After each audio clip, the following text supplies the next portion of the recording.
fight and you may die. Run and you'll live. At least a while.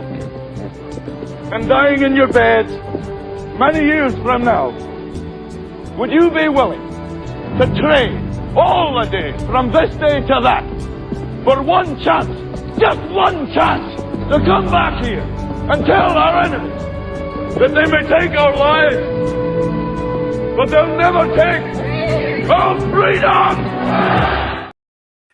Welcome, brother of mine. How are you doing? Shalom. This is the Brotherhood of Liberty, ladies and gentlemen, season 2, episode 6. Oh, good. The guy to my left, over there is my brother. That's my brother. He is my brother, and this is the Brotherhood of Liberty. My name is Jim. His name is John.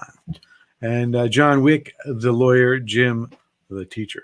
So we have a very sterling, amazing show tonight, brother. We have a whole host of things to cover. Let's start off with, we have the updates, of course, and the updates I'm going to be covering some education stuff, some brother, I got an update. Stuff. What's that? My chair is broken, so can I get a new one? It's not in the budget. You're beat. Damn. Sorry. So we also have some information on Pistaki. But what'd you call her? You got a name for Pistaki. her? Pistaki.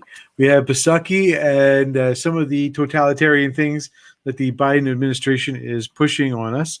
Then we also have a couple more updates involved. Well, I think that we got another one, a special one from our your buddy of mine, Jim, who has Purple Haze. Yes, Purple Haze. He gave us a suggestion to discuss something. We're going to be running it around the track, if you don't mind. And then you have one of your segment is going to be what, brother? CUBA. You're going to be talking about Cuba and all the news things week that you'll never hear about. Right. Biggest news this week that you won't hear about from the Tubin news. And then I will be talking about chips. More to come on that. And lastly, brother, very important. Chips are very, very important. Well, for your segment, your last segment, brother, to finish us out. Ballistic Patriot #1. My brush with history. Okay. Ballistic Patriot. OGBP. Where did it all start? Where it all came from? A story from the past, from the 1986. From 1986. All right. So we're going to start off today, brother, by talking about the U.S. State Department invites UN to investigate the United States for racism. So among all the other things, we shouldn't be talking to the UN about what's going on in the Middle East with Israel and about how Iran is a danger to the entire region. We shouldn't be talking about China and all those Uyghurs and forced organ transplants and all the criminal behavior or the genocidal behavior of China. We should not be talking about all the other issues in the planet that the UN is facing. Instead, what we need to focus on is the same thing that the Democrats are responsible for 100 years ago. They're still responsible for today, which is racism in the United States. So, it's just a question. It's a matter of time until they start lending the UN. I wonder if we're going to have peacekeepers, brother. If we're going to have peacekeepers coming through at some point to discuss with us what our racial policies are.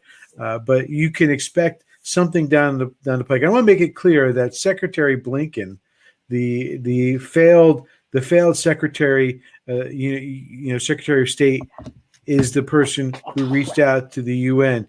The group of people who, I think, outside of the Democratic Party, it's the one place where you'll find more people that hate America. I mean, it's the only place in the world that you find more people that hate America outside of the Democratic Party and Iran and China.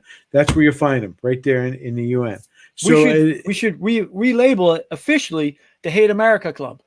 the Hate America Club. The Not Democrats the UN. have the Democrats have invited another co-chapter of the Hate America Club into the United States.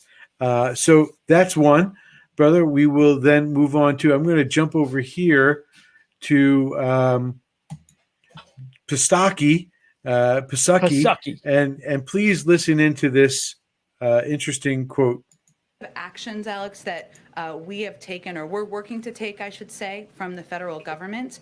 We've increased disinformation research and tracking within the Surgeon General's office. We're flagging problematic posts for Facebook that spread disinformation. We're working with doctors and medical professionals to connect to connected medical experts with popular who are popular with their audiences with information and boost trusted content. So we're helping get trusted content out there.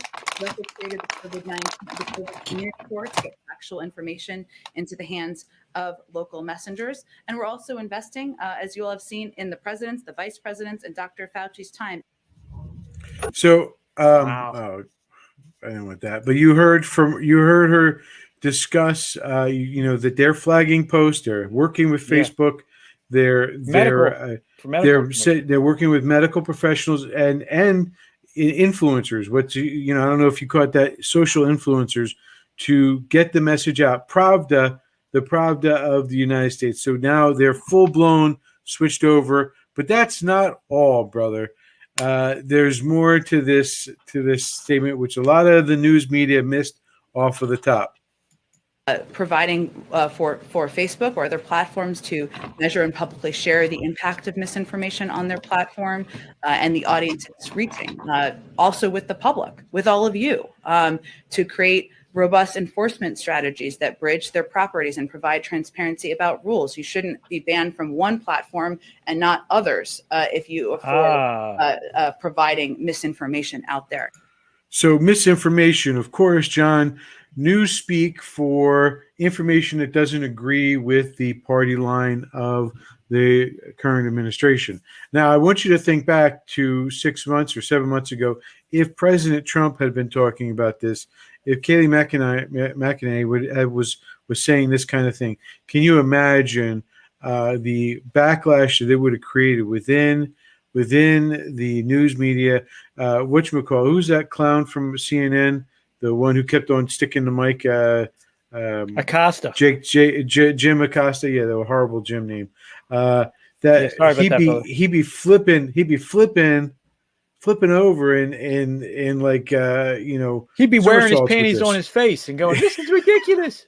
Yes, and the rest of the CNN I can't take it. They would be going completely. I have to point out. This. I have to point out what she just did was a complete admission.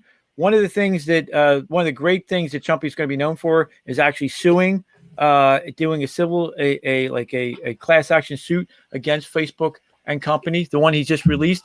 And part of the problem, though, is proving that these people are state actors, because the Constitution only goes, well, the Bill of Rights only says the Congress, but it's been interpreted to meaning the government.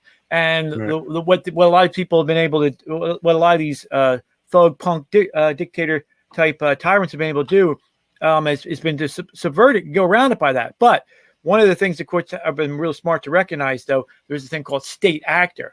And so she has just given evidence that the Biden administration is in league with them, and that they are state actors. And so, I hope that enterprising Trumpy lawyer decides to subpoena the crap out of that creep and put her on the stand and use it against the people who can't stand freedom. By the way, medical experts, like, the people who say that HQ, the hydrochloroquine regime won't help hydrochloroquine? People. Yeah, like that. Apparently it does. So I guess they were wrong. Now, do they get sued for that? Because they should be. Because they lied and people died. They lied and people died. So they should be sued. I'm all for this idea of getting immunity. Problem is, it's not going far enough. There should be no idea of immunity. You mean stripping immunity from these people? From stripping immunity from the NRA and from and from cops. The problem is they only selectively do it. They'll only do it. They'll only take immunity from Republicans, right? How about it's repugnant to a free society that you can't go into a court any day at any time and say you've been wrong. I mean, let's strip her immunity away. And how about she starts paying for the people's lives that she slanders and lies about and cause harm too. Just a little tirade there, brother. That's all right, brother. Well, I cleaned my shotgun shell. Dropped it in the mud. So we have those two. We also have I don't know if you're aware of this, brother, but China flaunts its victory over the U.S. suspension of the railgun. And, we've talked about our project that we will keep under wraps, but can do, 4 or 5 times the distance that this railgun can do easily. Hey. It's called Project X for a reason, knucklehead. Project X. And, by the way, that's what the last segment is going to be about. Excellent. So we have the rail gun, which the U.S. has decided to no longer work on. The Chinese are claiming that they've made a better, more improved railgun, and they will be fielding it on their ships at some point in the near future. So another piece of news there. And John, have you heard? We couldn't get ours to work. So how did they steal it? How did Nancy Pelosi give them the technology and Dianne Feinstein give them the technology to make theirs work? I think that's part of the issue, John. So the next piece you might notice on your screen, the emojis. I don't know if you can see it with your small screen. So there's pregnant men emojis now, John. Pregnant men emojis. You can tell there's the little mustache, and I guess that's a guy. So you have emojis for pregnant men now on the Apple device. I mentioned hat tip to Matt Conway for letting me know this because it's on the Apple emoji. I'll have to look on the Android to see if it's there, to put some time in on that. So that is approximately, I think that's it for me, brother. One last thing I do want to talk about, and this is the thing that Purple Haze mentioned. Purple Haze mentioned that there are a number of Democrats out there that don't want socialism, and I get this. And he raised a great point. He said the idea that it's kind of like a Reagan moment. I want you to think back. Remember, Reagan said, "I didn't change. I didn't leave my party. My party left me." So I think this is one of those things that Republicans, as a general rule or as a general whole, need to step back and look at and say there are a number of Democrats who are saying, wow, that AOC, she's crazy. Bernie Sanders, they're crazy. I don't want socialism. I don't want to lose my lifestyle. I don't want to have to give up my car, my truck, my whatever it may be. I don't have to give up my guns. I don't want to see. That's what the core fundamental belief of America. Sure, you have the indoctrination machines that we have in the cities and in the educational institutions, but you also have the red-blooded American, Democrat or Republican, who are sitting there and saying, "AOC, you're nuts. I don't want to have anything to do with you. If you run, I will never vote for you." But I think that what we need to do as a party is we need to start reaching out to the Democrats that are like that, because they're the ones that we can pull to our side. They're the ones who we can say, look at Joe Biden. He is completely not there. You can recognize that an honest assessment of him says that he is intellectually no longer the same man he was 5 years ago, 10 years ago, and that he is clearly in the final stages or the middle stages of dementia. And that we know this and we can tell this. And not only that, but the party that pushed him forward knew this. So, I mean, we need to start convincing this group of people by calling out the negatives of their people. And they did this to us with Trump.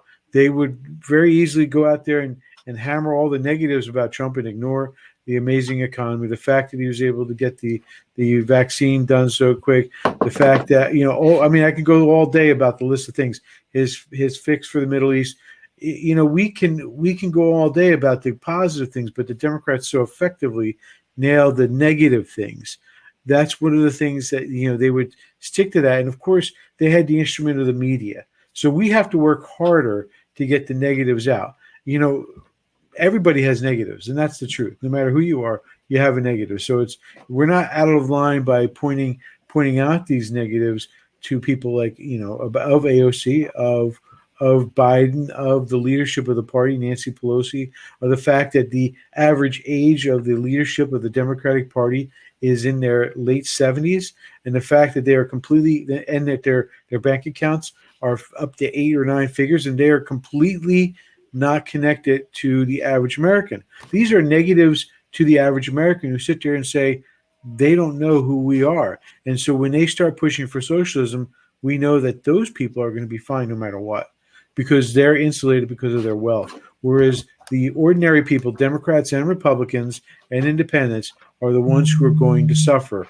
when it comes to the socialist agenda. And you can see that in places like New Jersey, where we have a socialist governor who's pushing the idea of high debt and even higher taxes, and pushing the people to the point where they have nothing left in their pockets.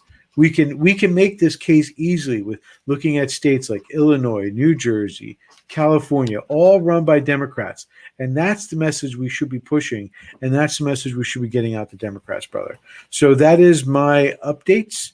Hat tip to, of course, Matt Conway, as I said before, and of course, Purple Haze for the bits of information. Brother, I now hand it off to you. Namaste. CUBA. The biggest news this week. You didn't see it anywhere, and they're suppressing it for a really good reason. What, you gonna? Right. I was going to ask you. Do you want that clip for this segment or the not last this segment? one. That one's for the last segment. Okay. This is Go for ahead. CUBA. If you have a CUBA clip, you can put a CUBA clip up. But if you don't have a CUBA clip, I guess we're going to have to go without a CUBA clip. I will try to get one while you're talking. All right. Anyway, you didn't see it in any news because the news is doing everything to suppress this huge story, which is probably going to be one of the biggest stories of the year. There's mass demonstrations on the island of Cuba, and it's being variously suppressed and reported. And the usual idiots are running like scaring rats, trying to suppress the information and prevent any support of this obvious time for the Cuban people to revolt and throw off that thug punk scumbag Raul Castro and the evil communist regime. Now, why haven't you heard about it? Well, because a number of people are getting their big comeuppance. And I just have to say, when I saw this happening, I go, you effing idiots. Proven once again that God is in control, that God is the master writer, and that he is letting a bunch of big idiots have it shoved right in their face. How stupid they are. Interestingly enough, one of my kids didn't show up today because they knew I'd be talking about so-called free healthcare.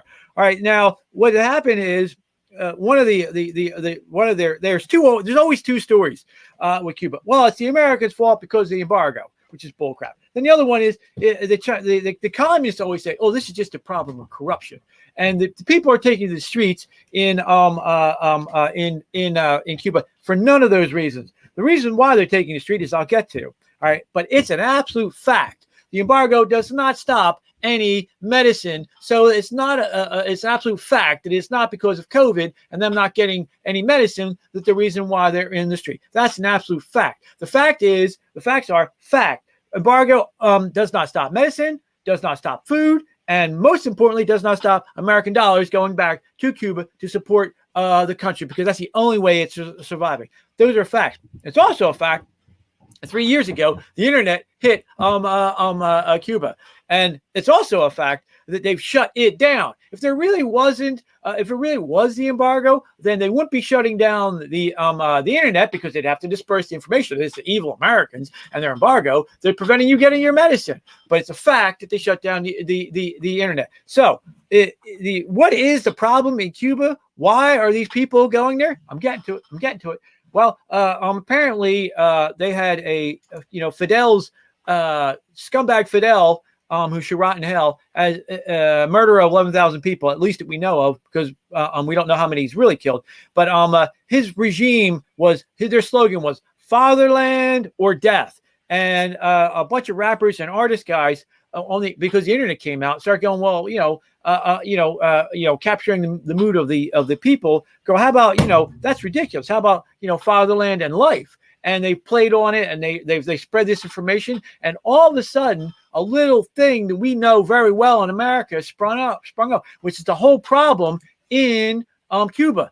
It's called freedom. That's the fact, Jack, of the problem in Cuba. Freedom is breaking out. And think about it. These are the other facts. There are 2 million American Cubans and 11 million Cubans in Cuba.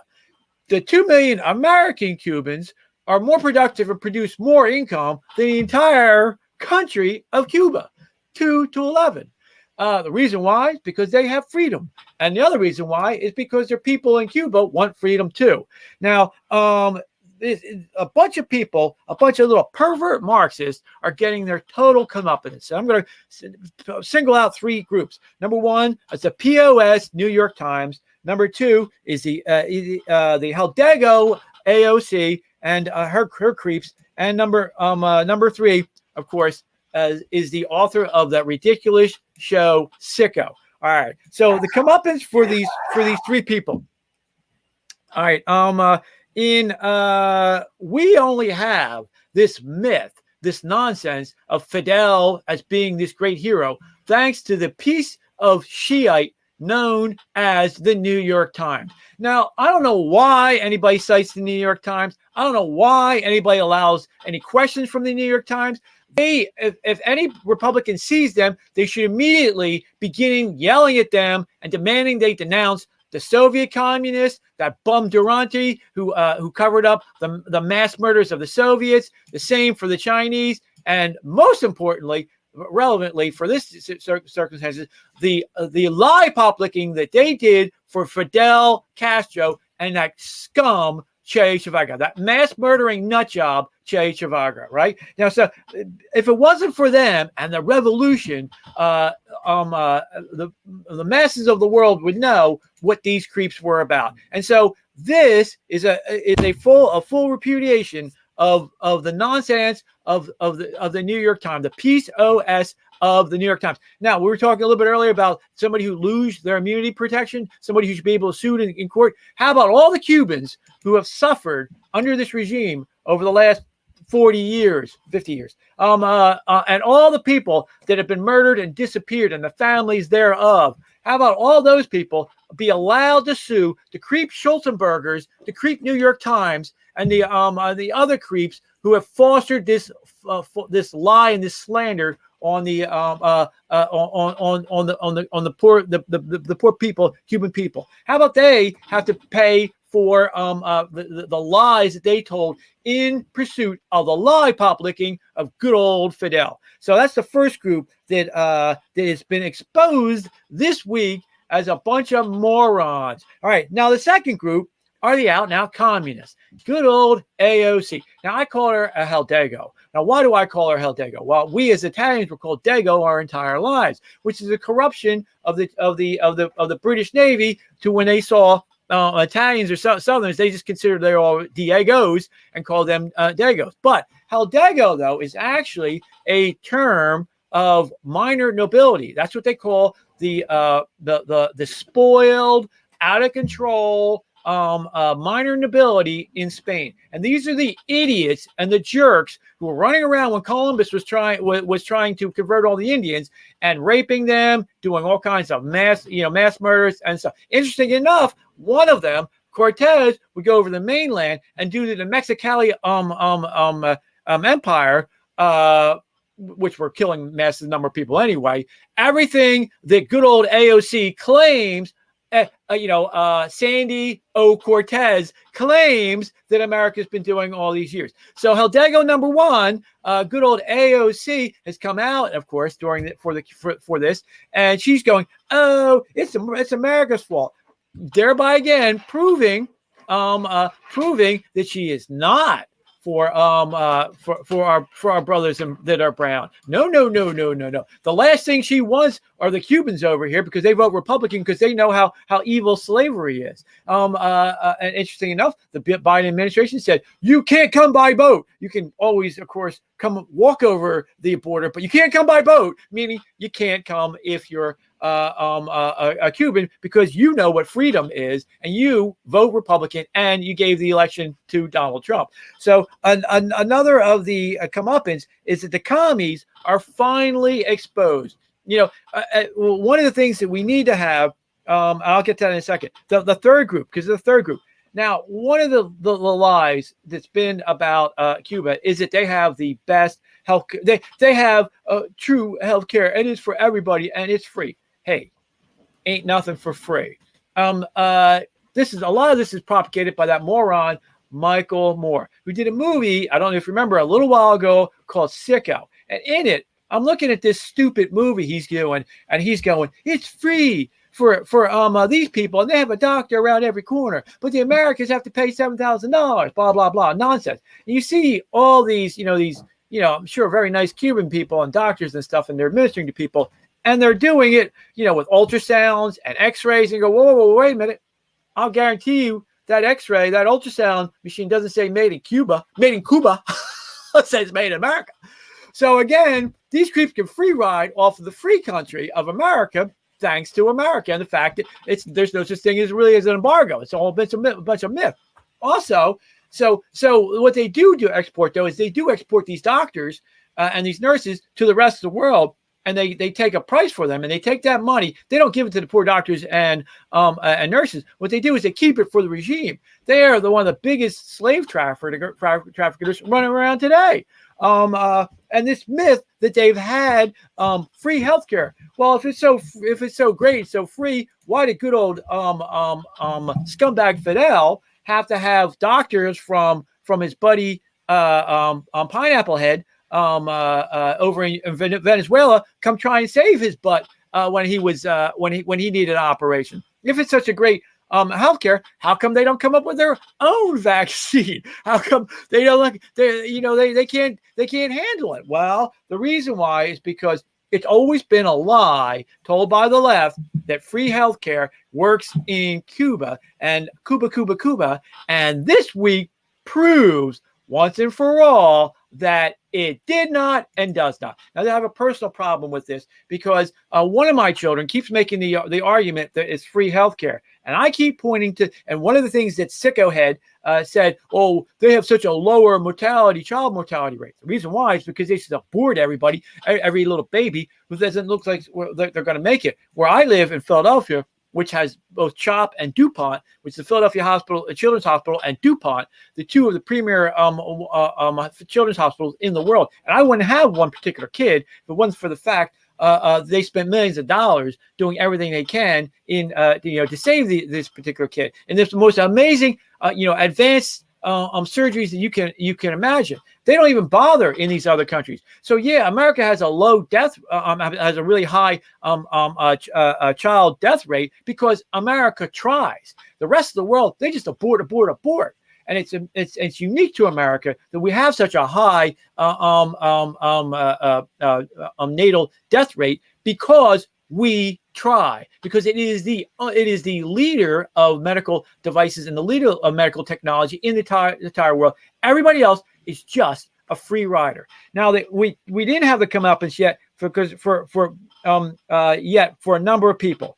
All right, now one of the problems that we have had is eventually this could go either one of two ways. The left and Biden, although the internal polls must be showing that this is not favorable and he's had to come out and kind of like look like he's supporting the Cuban people, but he's really just trying to slow roll the process. This could either go tank man way, if you remember from the uprising in China, or it could go pulling down the Berlin Wall. A real president will be up there going, America stands for freedom. We stand for our brothers in freedom in Cuba.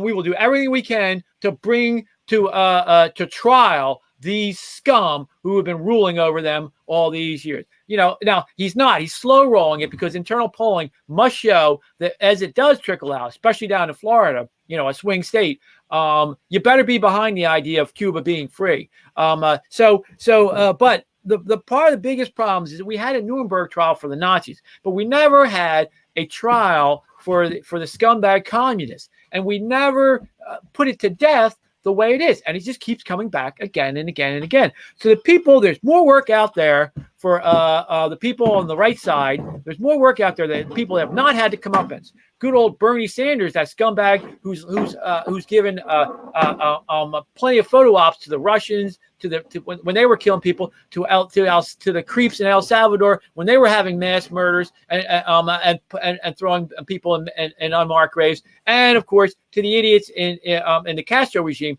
They have never been held accountable. Once these people, hopefully, this Cuban government goes down, this communist government goes down, there needs to be accountability, meaning you got to pull good old Raul Castro, that scumbag, out of his spider hole and hang him the way good old Saddam did. But you have a mass, you have mass trial of it, and you can get some of the information out and have put the poor victims on of the tortured people who've been tortured and disappeared and their families and stuff. And that's what was not done to the communists, which was done to the Nazis, and it needs to be done here. So there's still a lot of work out there. But it's the biggest news. It's one of the biggest news, other than the election, probably the biggest news this year. The freedom is the problem for both the Democrats and the Cubans, and not for the Americans. So once again, I call him the big loser, loses again. The Democratic Party loses again. The New York POS Times loses again. More on Michael Moore, wrong again, idiot, sicko. And of course, it just goes to show you, a little hat tip to the Republicans: make this an issue, because it is, you idiots. Why are they not talking about it? Why is it just Rubio down? Where are these idiots? They say they're Republicans and they can't stand up for freedom. They can't stand up for freedom in America against fraudulent elections, and they're not going to stand up against these creeps. Come on, man. As somebody would say, come on. And that's the big news this week for the update on Cuba. Good luck to our brothers over there. It's very interesting to see exactly which Republicans will pick it up. I've seen a few congressional candidates, a lot of congressional candidates that are interested in running, who don't have a seat right now, are putting it out there, are taking, saying we need to do something about this. A number of them have stepped up. I've seen it a few times. They've set out things. I've even put out something for my page. It's a no-brainer, John. It's like you just come out and you say, "Hey, we will volunteer Guantanamo for the cell for Raul Castro and his evil regime until you can get around to hanging them because of the evil they've done." That's all you got to do. Come out and say that. We will give you support. It would be incredibly brilliant. Turn the internet back on. Turn the internet back on. We should be able to turn that back on. But John, there's even more to it that we could do. We could be helping these people out in other ways, and they need help. They need an alternative. They need to get a voice out there, and that's where we could definitely help provide the voice for somebody who is a good candidate to help get the people to coordinate. They need coordination. They need to start standing up. This is not going to happen. That's what happened in China. Is the reason it fell apart. One of the reasons it fell apart is because they weren't able to coordinate better. They weren't able to. They got the military to stand against the protesters. That's what they need to get the military in Cuba against the government. They need to do that. There was do that. Named Bush that was in charge at the time. Well, you're right. You're 100% right. But I digress. Are you ready for your chips? Chips. Yeah, we're going to talk about chips today. So chips are the new arms race. I want you to keep this in mind going forward. We're going to be discussing. This is one of those topics that we're going to be revisiting.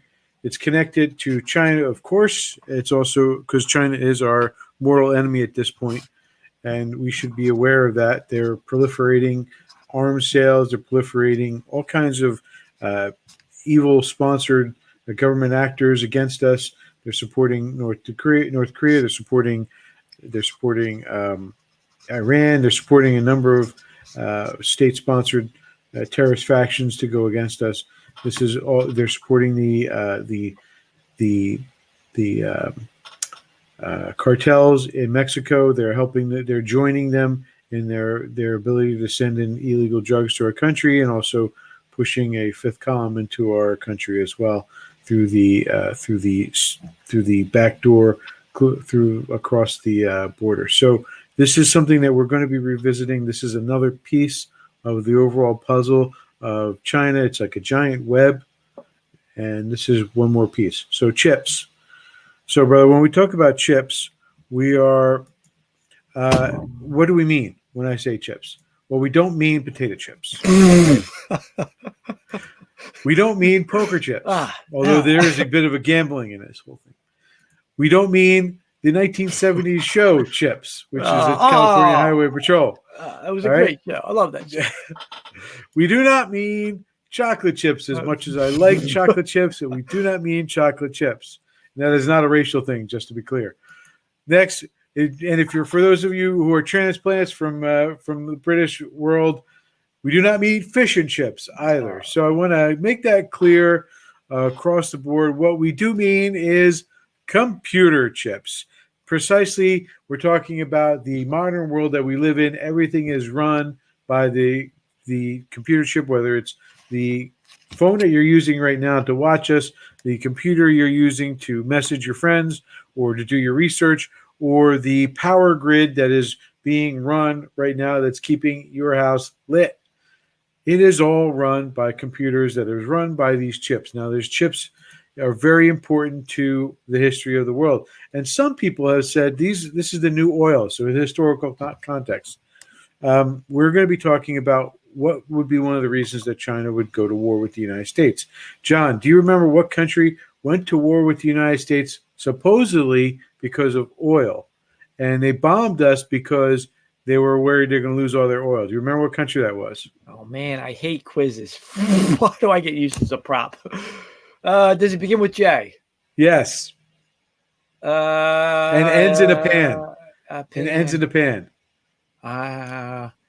Jinxapan? Japan. Okay, Jinxapan. So the story goes, World War II started because the United States, they bombed Pearl Harbor because Japan was not going to have access to oil anymore, and so they had a choice. They could either run out of oil or go to war. That's what a lot of the anti-American groups want to tell you, that is America's embargoing. Same reason, by the way, John, that they're using about Cuba, is that it's America's fault because of our embargo. It was America's fault because, with Japan, because we were taking the oil away from Japan. Except for, just like Cuba, people, these Hate America Club members don't bother to look at why we had the embargo in place. At the time, while we did it with Japan, was because Japan was raping Nanking. It was destroying. It was invading. It was being an aggressor in the Asian world. It was not stopping because of borders, and it kept on. It didn't care what it did to the Chinese because it saw them as a sub-race. And so just like, what we would do, what we should be doing now with Cuba, they put an embargo to stop the aggression, to say to Japan, hey, stop what you're doing and we'll let the oil flow. Because at that time, as well as I do, that the largest exporter of oil, just like it is today, was the United States. The United States was the only source for Japan because there was so much oil being used up for the war in Europe. So consequently, a lot of people like to blame the United States for starting World War II, when in fact it was Japanese aggression. So this is something we need to keep in mind going forward, because this is going to be the same kind of mentality that's going to be dumped on us when China decides to the balloon to go up against Taiwan, or to try to pick a fight with us. It's all going to be blamed on America. It's America's fault. We're the bad guys, because that's what they do when they want to make an excuse for doing evil things. And of course, the Hate America Club that we have in our country is going to follow along like good, useful idiots. So I want to keep in mind, John, that all this stuff here, this new arms race or the chips are the new arms race, right? But there's because what was the old arms race? It was John. What was the old arms race? You didn't tell me before the show, so I don't remember. Nuclear weapons, John. Come on, nuclear weapons. Nuclear weapons. If you say Remember, so. Reagan said, "Hey, we've got these nuclear weapons. We're holding on to them, and they're just there as a deterrent, right?" So, Stealth. John, How about I stealth? don't mean All right. John. When I say nuclear, I don't mean nuclear power. Okay, what do I mean? I mean nuclear bombs. We were always threatening that we were going to go to war. The idea of MAD. This was important to America. Why? Because when we look at this, America is standing strong, not because we just have a large military, but because we're a free country. And part of that freedom allows us to be an advanced country. So let's talk about Chinese aggression will cause the war of the next war, and it won't be from America cutting off the flow of computer chips. It'll be because China, as you know, brother, thinks that the entire world, under the mandate of heaven, the entire world, everything under the sun is Chinese territory. So ultimately, their acts of aggression are going to be based on that knowledge. That's saying we're going to conquer the world, and that's it.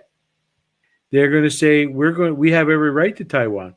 We have every right to Russia, to Siberia. We have every right to Africa. We have every right to the Americas because everything is under the sun is Chinese by right.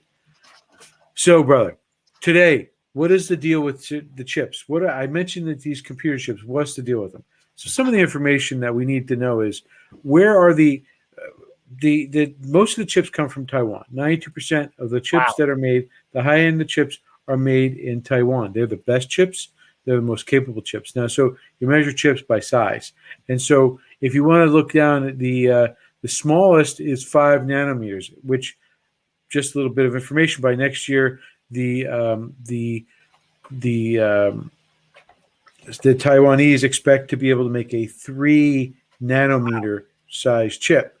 Now, to be clear, the size of the COVID vaccine, COVID virus is 9 to 12 nanometers. So you're looking at incredibly tiny chips that are being produced that are helping to run everything. So the biggest two producers are South Korea with Samsung and Taiwan with Wait a minute. TSMC. How small they are?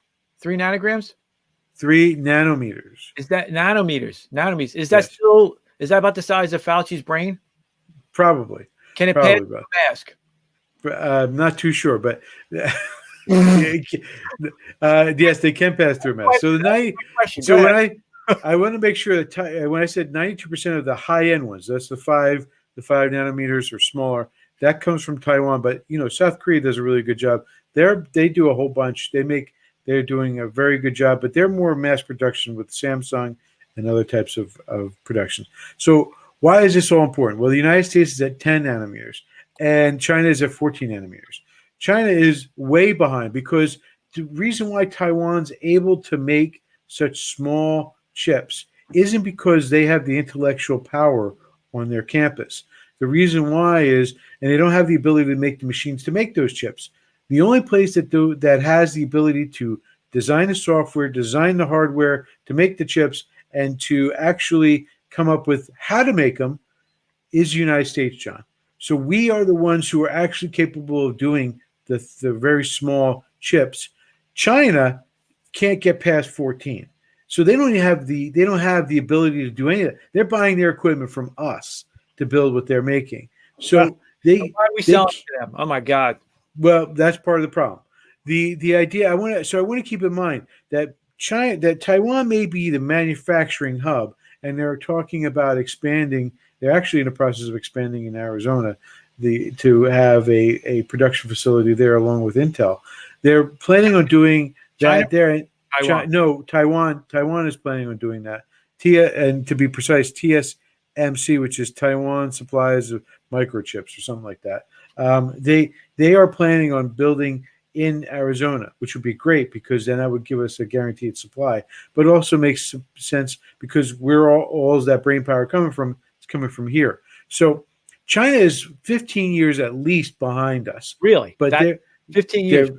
John, it takes an incredible amount of money and technology to get to where we are. So much, though, you'll note that if for some reason we didn't have Taiwan producing, like say China took it over tomorrow, it would take us, the United States, we understand that we're the ones, the brainchild behind it, we're the ones who build the machines. It would take us 3 to 5 years and $350 billion to make up what Taiwan has been doing for years. So, keep this in mind that this can all be changed by one event, Taiwan being taken over by China. Is this the Republicans' 51st state then? Maybe we should make this. It should be something's going to have to be done about this. We're going to get screwed a little bit if we don't. Yeah, well, I mean, China. The problem also with China is they have a plan that by 2030 they're going to have 95% of the chips that they use are going to be made in China. John, there's simply no way for that to happen. They've been throwing billions of dollars at this for years now. And because of their corrupt totalitarian system, they can't get their feet underneath them. But whatever system that they try to put together, they have all these companies they're putting $35-45 billion in, and these companies are closing within 2 or 3 years. They're partnering with other companies, and they're still closing because there's a corruption within the system. People are filling their pockets, and they're not trying to get the job done. So, I mean, this is what happens. The problem with the totalitarian state is they're only out for themselves. This is truly the thing that the so-called anti-capitalists should be afraid of, because the totalitarian state is only the people at the top are the ones that are really interested in getting the money. Everyone else is just. AOC gets her. What's that that electric car? She's got her. What's that electric car she's driving around? Tesla. Tesla. Yeah, she gets Tesla, and everybody else has to take the bus. Yes. So yeah, that's the way it is. So they're all about themselves. They're not about the building something for the next generation. Which in America, that's what we want to do. We're building for the next generation because we know that we want our kids to have a good future. The totalitarians in China don't care. They're going to live to 90, and they don't care what happens after that. So, brother, the China solution to the chip gap is to buy Western companies, steal technology. You call that the chip gap? I did call it the chip gap. Oh, you caught that? Yeah, you know what movie that's from, right? Now what? The Doomsday Gap. Okay. Dr. Strangelove. I hate that movie. All right. But come on, Peter Sellers does a great job. One of these days, I'm going to do a BP, Ballistic Patriot, on that guy. That's fine. Peter Sellers? And the greatest general America's ever produced. But all right, so they want to steal technologies and trade secrets, or they want to hire employees, but they want to hire employees from these Western companies, which they've done, by the way. 3,000 Taiwanese engineers have been bought and brought over to China itself. But John, the biggest thing they could do is conquer Taiwan. I want to emphasize that. By conquering Taiwan, they get 15 years boost, even probably like 20 years boost, to be ahead of us in production. So you got to keep that in mind, John, that the chip gap is right there in front of you. So why can China get away with this? Why can China get away with stealing this stuff? And what is their ultimate plan, brother? What they want to do is they have the biggest market of chips. They're buying the most chips from everybody. They're buying them, whether it's for their electricity, whether it's for their phones, because they got 1 billion people, John. And a billion phones is 1 billion chips. So they have a tremendous market power. If you want to work in China, you can't just open up a storefront and start working there. In China, because it's a totalitarian state, because they control everything, because they get to dictate what happens and what doesn't happen. They say, hey, folks, if you want to work in China, if you want to sell stuff in China, if you want to make money in China, you have to partner with one of our companies. And thus, John, when they partner with one of our companies, what are they doing? They're at that moment then joining companies. And guess what China gets access to the moment they're joined? All the tech secrets. Yep. So they get all the tech secrets by doing that. That's another way that they're doing it. That's because they have power. And many of these companies, of course, they're They're owned by the Chinese government, so automatically they're connected to the Chinese military. I like how the Biden administration and the media like to say, "Oh, they're connected to the China military." These companies may or may not be connected to China. They're all connected. If they're owned by the government, they're all connected to the Chinese military. That's the way their system works. So, brother, these three companies, this is the size of their market. So what they're selling, they're making money off of 66% of their money comes from China. Qualcomm, Intel, a quarter. Micron, 57%. So, John, how do they decouple from China if there's dependence so much? And I want to make a point. It costs a lot of money, a lot of upfront money in order to make new chips. To get that down to 3 nanometers cost billions of dollars. It wasn't something you could open up the piggy bank and pull up some money. You had to plan years and years ahead, and you had to have a killing when it comes to making money in order to plan to make that chip and to come up with everything needed to back it up. How do they decouple, brother? How do they decouple? You have any ideas before I tell you? No. No quiz. Okay, that's all right. So how do they decouple? Well, the solution to the decouple problem, of course, comes from your friend of mine, the greatest president that we've had since Reagan, President Donald Trump came up with this, and he said that we need to find new markets for everything, right? Decouple from China, find new markets that are not repressive, totalitarian, dictatorships, evil, corrupt, and genocidal. Find the evil kind of markets for us to find. And of course, Sean, they're out there. They're all over the place, right? We have places like India, Australia. We have Europe, Africa. There's all kinds of markets out there that would be more than willing to buy these chips if we said to China, we're not selling there anymore. But we have to have the will, the economic will, the leadership will in the White House to do this. And we have to have the leadership, more importantly, in the Congress to push this. We need this to happen.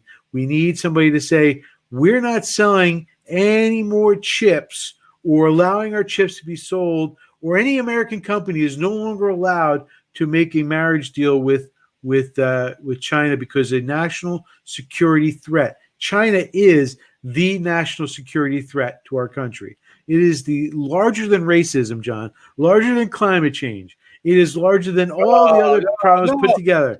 It's not going to matter in 2035 because AOC, she says we're going to be wiped out by climate change. And you can't say that. Well, I'm just laying it out there, brother, that the idea is we need to fix this. But I will tell you this, brother. This new arms race, I guarantee you America is going to win. Why will America win this race, John?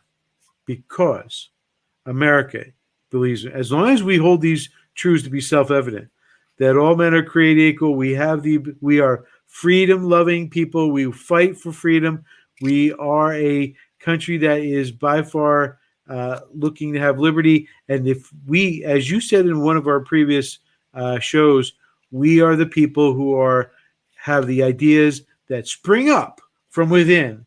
They're not held down by a totalitarian state. They're encouraged in a free state. And brother, that is my show. I pass the baton back to you. Okay, very good, brother. On the new arms race and the chip gap. And, the chip gap. And it's interesting that you bring that up because not related because we didn't talk about it, but this section, the last section, is going to be on the original Ballistic Patriot and a little bit of my brush with history, but a little bit of like where we came from. Of course, the original Ballistic Patriot, the original gangster, the OG BP was, of course, Luigi F. Baldini. And this is a story from the archives about how we got where we are today. So tell me when you want your clip. I'll get it. Okay, I'll tell you. So the original Ballistic Patriot was Luigi was a ballistic physicist for the United States Army. Not only was he a ballistic physicist, he was one of the leading ballistic physicists of all time. And for the Army, what happened was in 1959, Sputnik went up, and we got caught with our pants down around the ankles because the Russians beat us to space. And so and there was an intellectual movement in the United States military that was kicked off by Sputnik.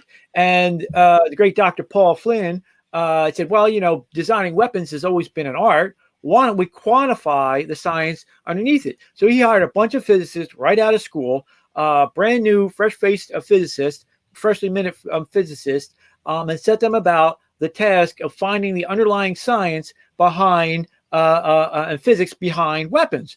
And this turned physics, ballistics into an applied science. And of course, Luigi and his mates were the core of it. They were the ones that were deciding, and they would start from ground zero to figure out, for example, what's the best what's the best shape that penetrates. And they use vacuum tubes, they use X-rays, they use evacuated tanks, and measured everything and tested and found, of course, the long rod penetrator, aka an arrow, is the greatest thing, and everything else that went along with the science, the applied science of terminal ballistics, interior ballistics, and exterior ballistics. Well, then of course they unleashed these geniuses, and this is the best generation. This is their uncles and fathers believe, just like this is the Kennedy generation. Ask not what your country can do for you, ask what you can do for your country. And rather than being rich, they sacrificed their lives and their knowledge, instead of being like making money for making toasters or whatever, to win the Cold War against the Soviets. And so he then went on, of course, to design a bunch of weapons and also to do a lot of the most advanced science that was ever done for the Army. His claim to fame was he was in high velocity. He has the record for the scientific record for high velocity through gunpowder, which is 13,000 feet per second. Which, to put it in perspective, a 45 is a slow moving handgun round. That's about 800 feet per second. A pumped up 9mm, it's called a plus P 9mm, is around 1,300 feet per second. A Magnum 357 shoots. The reason why it's a Magnum is because it's 1,500 feet per second. A high velocity rifle is shooting 3,000 feet per second, and of course, an M1 tank gun is shooting at an unheard of 5,000 feet per second. It's why when it shoots the depleted uranium rounds, it sets steel on fire when it goes through Russian tanks. So now you started the show with the railgun. The railgun was shooting a good 5,000 per second. Now, it was originally started for what they call SDI, which is a Strategic Defense Initiative, which is also lampooned by the idiots on the left as Star Wars. But the original goal for that was 28,000 feet per second. And the OGBP, the original gangster Ballistic Patriot, managed to achieve in 1970s 13,000 feet per second, literally half of what the United States of what the target goal of 28 was, and still twice plus what they've been able to produce.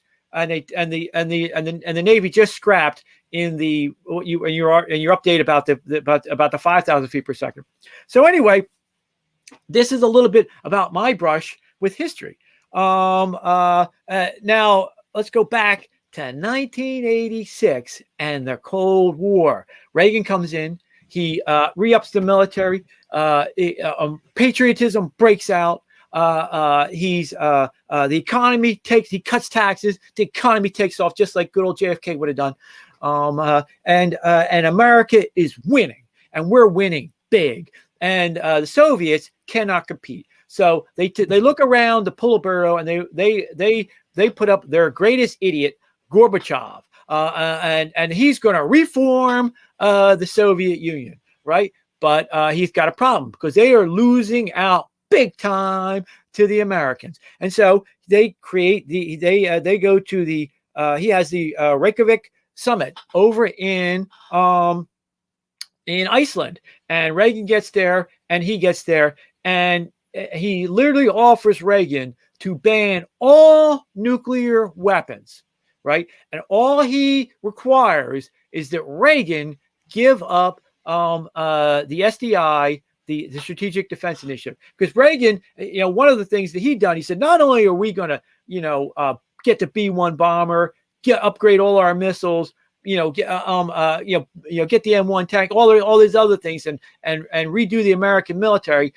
We're going to. Why do that? Why not we try and knock these ICBMs out of the air and out of space, and then we don't have to worry about the Russians wiping us out with nuclear weapons. So he went heavy again, for the SDI. So they get to Reykjavik in 1986 in October, and he offers Reagan the banning of all nuclear weapons. Now, of course, he's a Russian scumbag, and he's never going to fall through it. I don't care how much they lollipop lick and say how great he was, but he's a mass murdering Russian Soviet, right? But the offer was there at Reykjavik, and the offer was this. And you've got to think about it.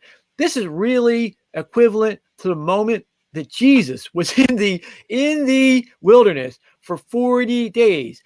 And the evil one, the big loser downstairs, offers him, literally all of the power, all the principalities of the world have been put in my control.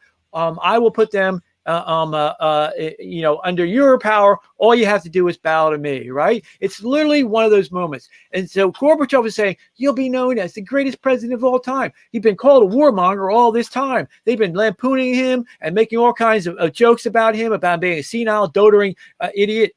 Reagan versus this idiot, President Asterisk today, right? Well, they were making all these things. He would have been known as the greatest president we ever had because he gave in to this and created peace in our time, blah, blah, blah. And he was sitting there, and now's the time you can play the clip. Brother, are you ready? I am ready.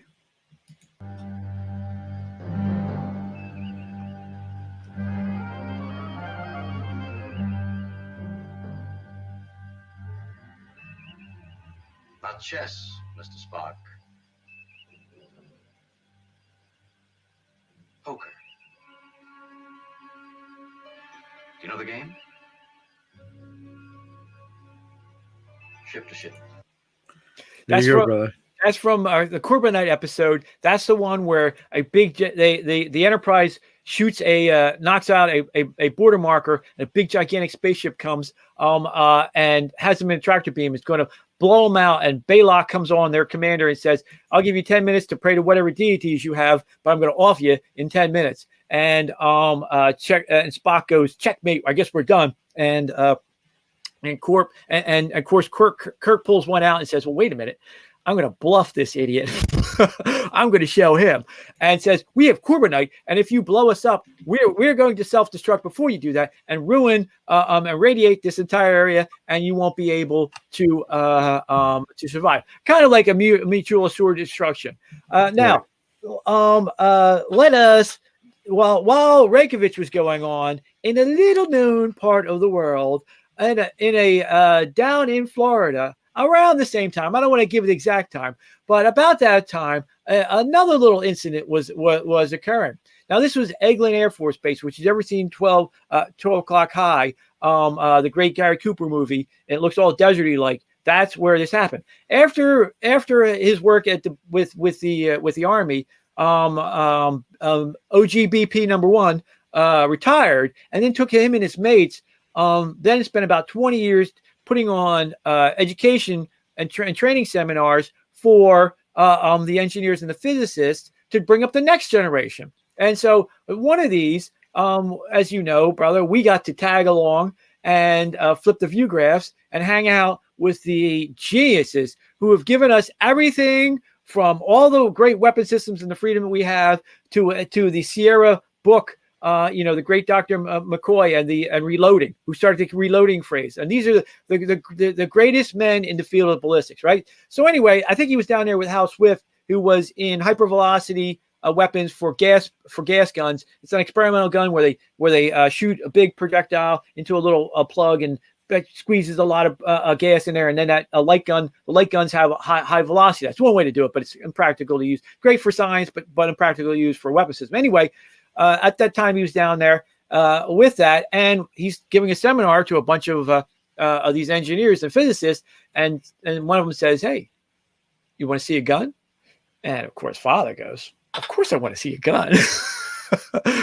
And they take him on to Eglin Air Force Base. Now, of course, I think he was at one point at GS-16, but there's nobody. He was literally in charge of all the experimental ranges from Aberdeen, Picatinny, and Frankfurt at one point in his career. So, I mean, yeah, he probably didn't have a security clearance then, but everybody knew who he was because he was literally the guy for ballistics for the United States Army. So he comes up to the Air Force Base and he goes, "Oh, we're going to show you this super secret gun that nobody else in the world can see." And it's, "Oh, it's Lou Baldini. Okay, come on in." And then he goes, and he says, "Well, who's this guy?" He says, "Oh, it's your son."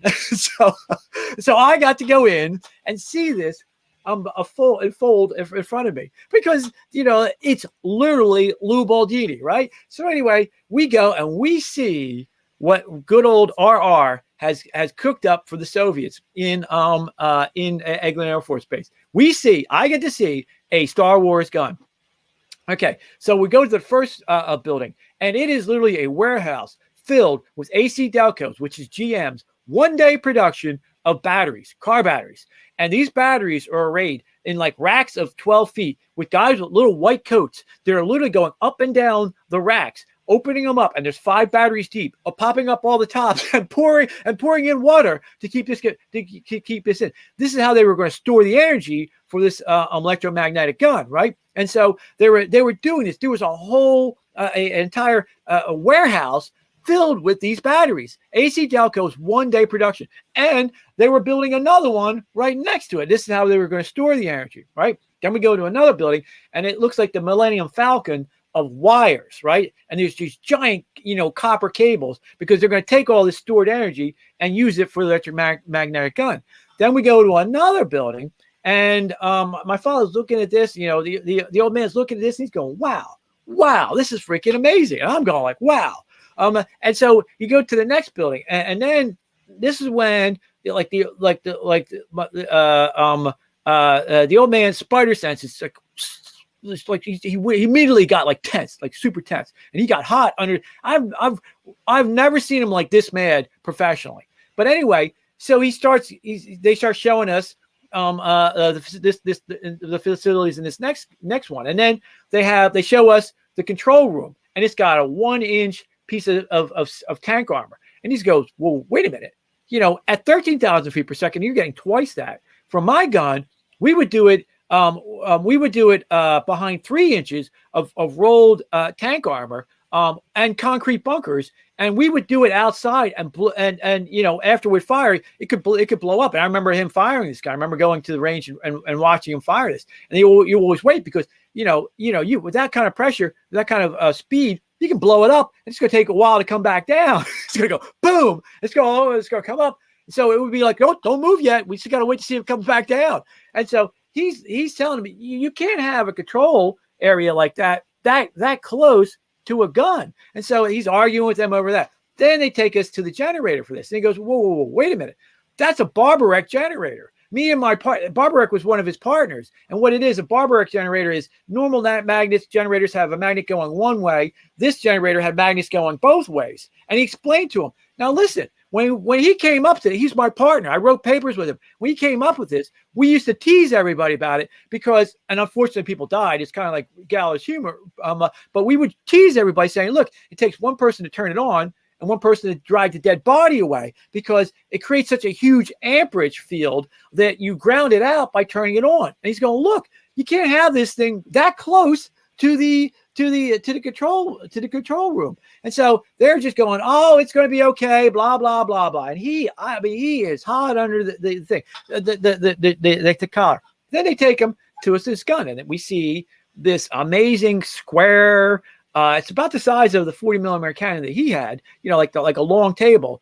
But he's looking at it and he's going, you can't have that much pressure on little rubber patties. They have this, it looked like spider patties. They were rubber patties. And I can remember, and we have pictures for him and his gun, and he had nuts literally this size that they would crank down after they fired it because that much pressure, that much velocity out of a 40 millimeter cannon is going to, it's going to roll the nuts off. So he's arguing with them back and forth going, People are going to die. And this is the thing. He was a very serious, like I said, he was in charge of Rangers, and he lost guys. This was no little effort that the United States military on. They lost people. And they're the unsung warriors and heroes, of that time. But they lost people. He lost men directly under him from the high-end science and high-end weapons testing that they were doing. And so he's arguing with him, and he's looking at me and his argument. Finally, he goes to look at this gun, and he looks down the barrel, and I see him stop, and I see him a big smile break out on his face, and he turns around to me, and he says, "They never fired it, and they never will. It was all just for show." It was all just for show. Probably, this was 40 years ago. Probably for the first 20 years, it was just for show. It was all just for show. And one of the maybe 6 people in the entire world knew it was all for show. And of course, because he was a patriot, didn't say anything about it and went about his way. And that's the story of the original Ballistic Patriot and an idea of where we came from. But it's not chess, John. It's poker. It's poker sometimes, right? Good old RR. Now they're up in heaven. I'm sure kicking back with a cold one. Yeah, definitely. Well, brother, that's our show. Do you have any final parting thoughts? Of course. It's all good. Because God loves you. All right, brother. I'll see you next time. And until then, everybody remember, like, share, and subscribe. Tell your friends about us. If you've watched this far, please, please, please tell your friends about us and get the message out. The only way we're going to change the direction that we're going is if we get the message out to those people who are on, the middle ground, and those of who are on our side. We got to increase the enthusiasm and keep the fight going. All right, brother, that's it. Take care of yourselves. I'll see you when I see you.